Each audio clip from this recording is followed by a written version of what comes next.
So this is the official React website. In this tutorial, or in this explanation rather, we will learn about the first point, which is to create and nest components. So first of all, what is a component? Specifically a React component. React components are JavaScript functions which return markup. A React component is also uh, a piece of the UI, a part of the UI, which contains its own logic and appearance, and they are self-contained units of UI.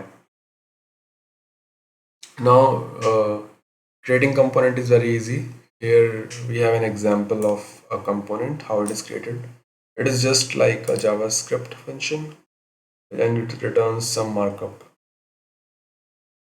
This is the markup, which is a button, and now we come to how to nest the component, one component inside another component. So here we have a component or a function called myApp, and we place the my button component which was created earlier inside the myApp component.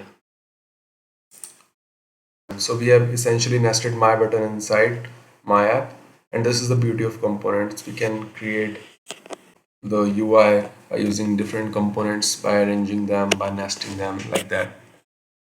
So now we look at the final result. Final result is this.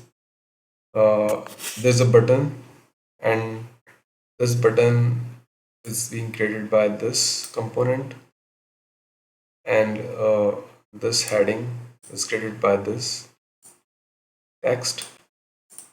So yeah, this is a very simple example. One important thing to note is that the component name must always start with a capital letter. For example, my button M is capital, my app M is capital. Also, there is you might notice an export default keyword in front of the function myapp. It specifies that myapp is the main component in the file.